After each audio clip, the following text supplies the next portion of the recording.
వాక్య ధ్యానం కొరకు యెషయా గ్రంథం 49వ అధ్యాయము 8వ వచనం రాయబడిన మొదటి వాక్య భాగాన్ని చదువుకుందాం. యెహోవా ఇలాగు సెలవిచ్చుచున్నాడు, అనుకూల సమయమందు నేను నీ మొరను ఆలకించి నేను నీకు ఉత్తరమిచ్చితిని, రక్షణ దినమందు నిన్ను ఆదుకొంటిని. చదవబడిన ఈ వాక్య భాగంలోని దీవెన నా ప్రియులకు మీరందరూ పొందుదురుగాక. మన ప్రభు అయిన యేసుక్రీస్తు వారు ఆయన మన మొర్ర ఆలకించి మనకు జవాబునిచ్చే దేవుడిగా ఉన్నారు. రెండవదిగా, తాను రక్షించేటటువంటి సమయంలో నిశ్చయముగా మనలను ఆదుకునేటటువంటి దేవుడిగా ఉన్నారు. గనుకనే ఆయన యందు విశ్వాసం ఉంచినటువంటి ఈ భక్తుడు కూడా తన జీవితంలో తాను ఎదుర్కొనేటటువంటి సమస్యలను బట్టి కృంగిపోక ధైర్యముతో మనం మొరపెట్టగా ఆలకించే దేవునికి మనం నిరంతరము మొరపెట్టేటటువంటి వారంగా ఉండాలి.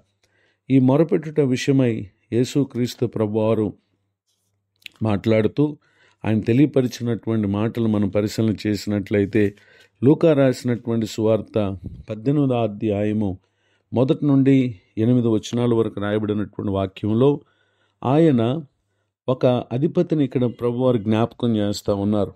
ఆ న్యాయాధిపతి దేవునికి భయపడడు, మనుషులను లక్ష్య పెట్టడు. అయితే అదే పట్టణంలో ఒక విధవరాలు ఉంది. ఆమె తరచుగా అతని యొద్దకు వెళుతూ తనకు తన ప్రతివాదికి న్యాయం తీర్చమని ఆమె అడుగుతూ వచ్చింది. కానీ అతడు కొంతకాలం ఒప్పుకోలేదు. తర్వాత అతడు దేవునికి భయపడకయు మనుషులను లక్ష్య పెట్టకయు ఉండినను ఈ విధవరాలు నన్ను తొందర పెట్టుచున్నది గనుక ఆమె మాటి మాటికి వచ్చి గోజాడుకుంటున్నట్లు ఆమెకు న్యాయం తీరుతున్నని తనలో తాను అనుకున్నటువంటి విషయాన్ని తెలియజేస్తూ ప్రభువారు అంటున్నారు, అన్యాయస్తుడైన ఆ న్యాయాధిపతి చెప్పిన మాట వినుడి అని మాట్లాడుతూ, దేవుడు తాను ఏర్పరచుకొనిన వారు దివారాత్రము తన గూర్చి మొరపెట్టుకొని చుండగా వారికి న్యాయం తీర్చడా? ఆయన వారికి త్వరగా న్యాయము తీర్చును అని ఇక్కడ ప్రభువారు సమాధానం ఇస్తూ ఉన్నారు. ఈ మాటలు వింటున్నటువంటి నా ప్రియ సహోదరి సహోదరులు, ప్రార్థన ఆలకించే దేవునికి ప్రార్థించే మనం సమస్యకు పరిష్కారం వెనువెంటనే రాలేదని మనం ఎంతమాత్రం కృంగిపోకూడదు. కొరింథీయులకు రాసినటువంటి 2వ పత్రిక 12వ అధ్యాయము 7-8 వచనాల్లో పౌలు గారు తన జీవితంలో తను నలగొట్టుటకు సాతాను ఒక దూతగా ఉంచబడినటువంటి ఆ సందర్భంలో అది తన యొద్ద నుండి తొలగిపోవాలని అతడు ముమ్మారు ప్రభువును వేడుకున్నారు.